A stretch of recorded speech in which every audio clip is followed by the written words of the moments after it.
साधु कृष्ण प्रेम जी द्वारा रचित पुस्तक महाभाव दिनमणि श्री राधा बाबा प्रथम खंड के कुछ अंश आइए सुनते हैं। जीवन व्यापी संग में बाधाएं एवं सालासर से चिन्मय पुष्प की प्राप्ति।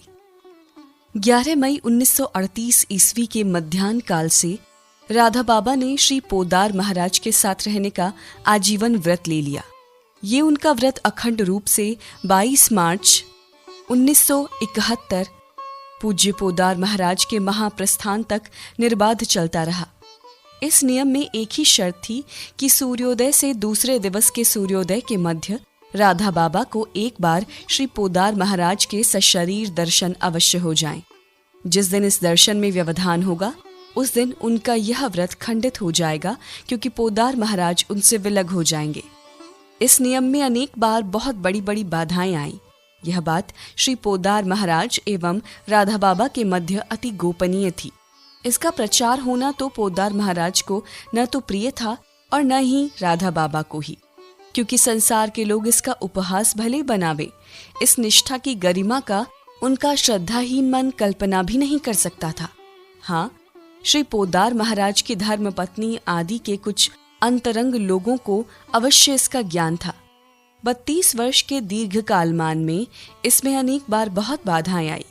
अगणित बाधाओं के आने के उपरांत श्री प्रभु प्रसाद और राधा बाबा की अदम्य निष्ठा के कारण ये संकल्प अखंड निर्वाह हो गया। पहली बाधा तो गोरखपुर में ही आई। श्री सेठ जी जय दयाल जी गोयंतका गोरखपुर आए हुए थे। श्री घनश्याम दास जी जालान, जो यावज्जीवन सेठ जी के दाहिने हाथ के समान अन्यन्य सहयोगी रहे, उनके ही घर साहबगंज में श्री गोयंतका जी ठहरा करते थे। वहीं वे ठहरे हुए थे। अचानक श्री सेठ जी की तबीयत खराब हो गई। हम पहले कह चुके हैं कि श्री सेठ जी के प्रति श्री पोदार महाराज में गुरु भाव था। वे अति उच्च कोटि के सिद्ध संत तो थे ही, जय सिडीह में उनके ही सानिध्य में पूज्य पोदार महाराज को भगवान विष्णु के दर्शन हुए थे। श्री सेठ जी अंग्रेजी एलोपैथी की दवाएं तो स्पर्श भी नहीं करते थे। आयुर्वेद में भी रसौषधि नहीं लेते थे, वे मात्र काष्ठौषधि ही लेते थे।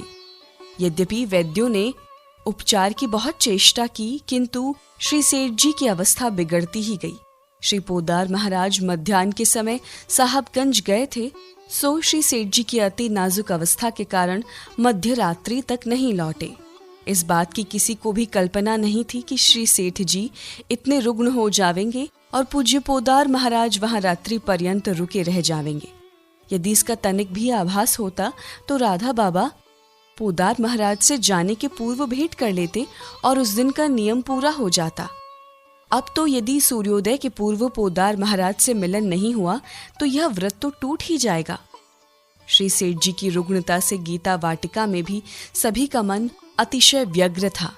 इस व्यग्रता के वातावरण में पूज्य राधा बाबा से मिलने की बात श्री पोदार महाराज भी विस्मृत कर गए। अब अर्धरात्रि व्यतीत हो गई और ब्रह्म मुहूर्त की बेला आ गई तो पूज्य माता जी श्री पोदार महाराज की धर्मपत्नी अत्यधिक चिंतित हो गई। उनके मन में पूज्य राधा बाबा के नियम खंडन से उत्पन्न परिणाम की चिंता सताने लगी। वे सोचने लगी कि पूज्य राधा बाबा नियम खंडित होने पर हम लोगों का संग त्याग कर वृंदावन चले जाएंगे, क्योंकि साथ रहने का व्रत तो सूर्योदय होते ही खंडित हो जाएगा। पूज्य माँ अतिशय आकुल हो रही थी, उन्हें निद्रा कहाँ। इसी प्रकार चिंता करते 2-2:30 बज गए। रात्रि के 2:30-3 बजे श्री घनश्याम दास जी के घर पर पूज्य पोदार महाराज को माताजी ने फोन किया। पूज्य माँ ने उन्हें पूज्य राधा बाबा के व्रत का ध्यान दिलाया। श्री पोदार महाराज भी समझ गए कि सूर्योदय होने में मात्र 1-1.5 घंटे का विलंब है। मोटर आदि आवागमन का साधन तो उन दिनों था ही नहीं। घोड़े के इक्के में बैठकर आना जाना होता था।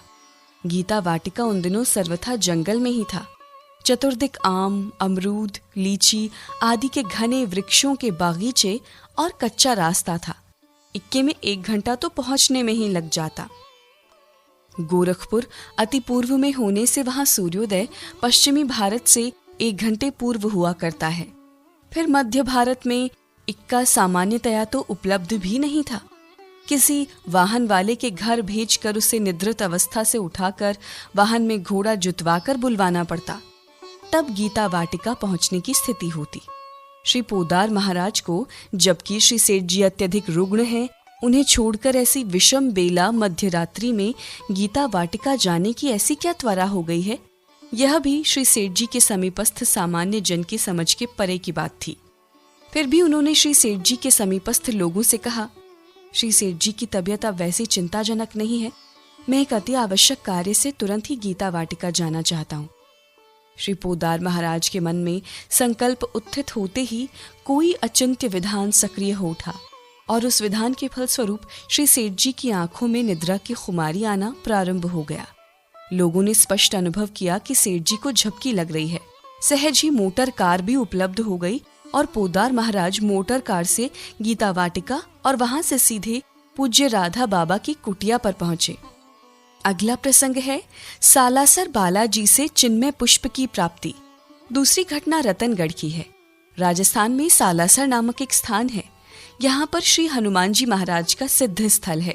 श्री सालासर के बालाजी महाराज से ही श्री पोदार महाराज की दादी ने मान्यता करके बालक हनुमान को प्राप्त किया था और इसीलिए बालक का नामकरण संस्कार भी हनुमान प्रसाद पोद्दार हुआ था। मारवाड़ियों में सालासर के बालाजी महाराज की इतनी मान्यता है कि वे विदेशों से भी बालाजी के सम्मुख बच्चों के केश समर्पण संस्कार करने आते हैं। रतनगढ़ से सालासर जाने के लिए सुजानगढ़ होकर जाना पड़ता है। यह दूरी रतनगढ़ से लगभग 100 किलोमीटर रही होगी। श्री पोदार महाराज अनेक मारवाड़ी भाइयों के साथ कार तथा बस से सालासर गए। सुबह 9-10 बजे वे पूज्य राधा बाबा से मिलकर गए थे।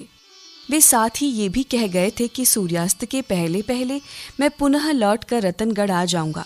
साथ ही हंसकर ये भी कह गए थे कि कहीं कुछ विलंब हो जाए तो आप घर छोड़कर सड़क पर मत बैठ जाइएगा। संयोग से ऐसी घटना हुई कि वे सूर्यास्त तक नहीं आ सके। रात्रि के 9-10 बज गए। उनके आने का कोई सुराग ही नहीं था। घर में सभी को बहुत चिंता सताने लगी। तरह तरह के विचार मन में आने लगे। जहां भी विशुद्ध स्नेह होता है वहां अनिष्ट की आशंका हुआ करती है। श्री पोदार महाराज यद्यपि पूज्य राधा बाबा को घर से बाहर नहीं बैठने का आग्रह कर गए थे, परंतु फिर भी उन्होंने मन में यह निश्चय कर लिया कि मध्य रात्रि तक यदि पोदार महाराज नहीं आए तो वे घर से बाहर जाकर राह में बैठ जाएंगे। मध्य रात्रि के 10 बजे के आसपास श्री पोदार महाराज आए। उनकी मोटर कार रास्ते में खराब हो गई थी। सुधरवाने में समय लग गया। जैसे ही श्री पोदार महाराज अपनी हवेली पहुंचे, वे सीधे राधा बाबा के पास गए। श्री राधा बाबा तो उनकी प्रतीक्षा कर ही रहे थे। श्री पोदार महाराज ने कहा, बाबा, मैं भी आपके ही विचारों में उलझा रहा, परंतु देखिए, मैं आपके लिए एक विलक्षण वस्तु लाया हूं। जो ही मैंने सालासर में श्री बालाजी महाराज को प्रणाम किया, उनके द्वारा यह पुष्प अपने आप मेरे हाथों में आ गया। जब से यह फूल मेरी हथेली में आया है, तब से मैं इसे अपनी मुट्ठी में लिए हूं। मुट्ठी में भी इसलिए लिए हूं कि आपको ही दे दूं। यह कहकर वह पुष्प श्री पोदार महाराज ने पूज्य राधा बाबा को दे दिया। वह सर्वथा अप्राकृत पुष्प था। उसकी सुगंध बहुत ही विलक्षण थी। पूज्य राधा बाबा का संपूर्ण निवास कक्ष उसकी भीनी भीनी सुगंध से महक एवं गमक उठा। बड़ी ही मधुमाती सुगंध थी उसकी। जो ही वह पुष्प पूज्य राधा बाबा ने हाथों में लिया, एक और परिवर्तन हुआ। पूज्य राधा बाबा के सामने से वह संपूर्ण लोक तिरोहित हो गया और चिन्मय दिव्य वृंदावन का अवतरण हो गया। जिस स्थिति में पूज्य राधा बाबा ने पालथी मारे श्री पोदार जी से वह पुष्प लिया था, उसी स्थिति में वे मध्य रात्रि के 3 बजे तक लगातार 5 घंटे बैठे रहे। वे बैठे बैठे अप्राकृत धाम श्री वृंदावन की लोकातीत वनस्थलियों के पुष्प, लता, झाड़ियों और पथों की शोभा को देखते रहे। सभी ऐसी शोभा बिखेर रहे थे जैसी कभी देखी ही नहीं। पूज्य राधा बाबा उस समय न तो स्वप्न काल में थे, न ही ध्यानावस्था में। वे पूर्णतया जागृत थे, परंतु उसे जागृत भी नहीं कहा जा सकता। जागृत, स्वप्न, सुषुप्ति तीनों ही से वह अतीत अवस्था थी। 5 घंटे पश्चात पूज्य राधा बाबा का मन प्राकृत धरातल पर आ सका। यह सब देहातीत स्थिति हुई श्री पोदार महाराज द्वारा पुष्पदान के पश्चात। लोग देखकर भी नहीं देख पाते थे कि श्री पोदार महाराज कितने अद्वितीय शक्ति संपन्न थे। इसी प्रकार एक बार स्वर्गाश्रम में डालमिया कोठी में पूज्य राधा बाबा ठहरे हुए थे। उस दिवस भी श्री पोद्दार महाराज उनसे बिना मिले हरिद्वार अथवा अन्यत्र चले गए थे। श्री पोद्दार महाराज की प्रतीक्षा करते करते सायंकाल होने को आया। श्री राधा बाबा एवं परिवार के सभी जन चिंतित हो उठे। पूज्य राधा बाबा कोठी से बाहर आकर बाहर दालान में बैठ गए। उस दिवस भी यही निर्णय हुआ कि मध्याह्न पूर्व यदि पोद्दार महाराज नहीं आए तो राधा बाबा गंगा किनारे चले जावेंगे। संध्या काल के पश्चात श्री पोद्दार महाराज का फोन आ गया कि वे हरिद्वार से चल पड़े हैं और ऋषिकेश पहुंचने वाले हैं। लगभग रात्रि में 9-10 बजे वे डालमिया कोठी पहुंचे और सीधे पूज्य राधा बाबा से मिलने गए।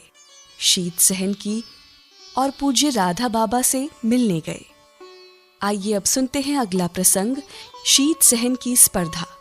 श्री पोद्दार महाराज में अपूर्व सिद्धियां थी, परंतु उन्होंने भगवान श्री कृष्ण से ऐसी याचना कर रखी थी कि जगत के लोग मेरे स्वरूप को जान नहीं पावे।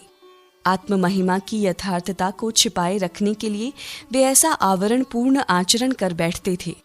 अति विषमतापूर्ण व्यवहार उनका स्वतः हो जाता था कि जिससे लोग उन्हें संत मानने में ही संदेह कर बैठते थे। फिर उनके स्थूल कलेवर में साक्षात भगवान नंदनंदन अवस्थित हैं। इसकी कल्पना करना तो लोगों के लिए असंभव बात थी, परंतु सत्य का भी परम एवं चरम सत्य ये था कि उनके स्थूल पंच भौतिक कलेवर का भी पूज्य राधा बाबा अपने लिए और अपनी बात मानने वाले लोगों के लिए अपरिसीम महत्व मानते थे। पूज्य राधा बाबा श्री पोद्दार महाराज की समाधि की चितास्थली की राख को भी उतना ही महत्वपूर्ण समझते थे जैसा महत्वपूर्ण वे उनके स्थूल कलेवर को मानते थे। इन दोनों विशुद्ध विभूतियों में कितना स्नेह था, इसका एक प्रसंग यहाँ दिया जा रहा है। जाड़े के दिन थे। राजस्थान में रतनगढ़, चूरू, लोहारू आदि स्थान भारत के अतिशय शीत के स्थान माने जाते हैं। जाड़े के दिसंबर जनवरी में भीषण शीत लहर चल रही थी। पूज्य पोद्दार महाराज को रतनगढ़ से दिल्ली जाना था।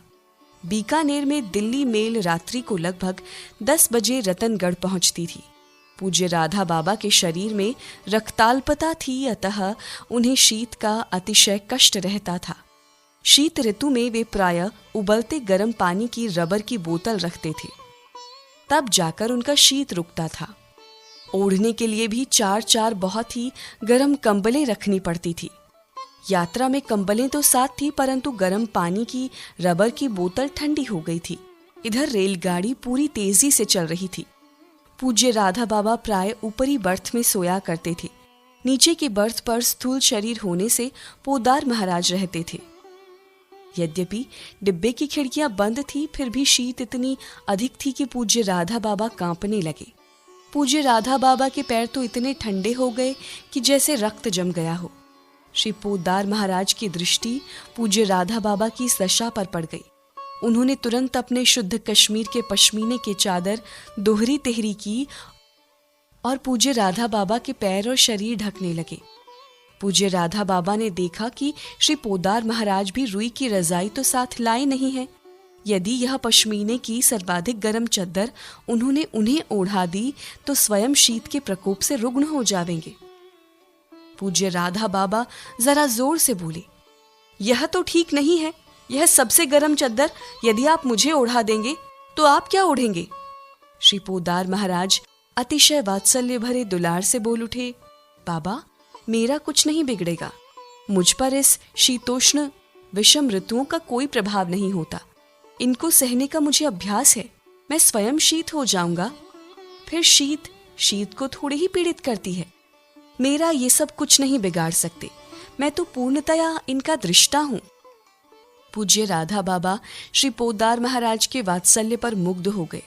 उन्होंने उनके चादर वाले दोनों हाथ प्यार से थाम लिया और उत्तर दिया कि दृष्टा बनने की योग्यता तो आपकी कृपा से मुझ में भी है। इतना कहकर पूज्य राधा बाबा ने अपने सब कपड़े उतार दिए और निष्कंप बैठ गए। फिर कहने लगे, देखिए, मुझे भी तनिक शीत नहीं लग रही, परंतु अब आप प्यार से जो वस्त्र देंगे मैं ओढ़ लूंगा। श्री पोद्दार महाराज हंसने लगे और तब दोनों ने ही उस रात्रि एक ही सीट पर बैठे बात करते रात काट दी, और जो भी ऊनी वस्त्र थे परस्पर ओढ़े रहे। साधु कृष्ण प्रेम जी द्वारा रचित पुस्तक महाभाव दिनमणि श्री राधा बाबा प्रथम खंड के कुछ अंश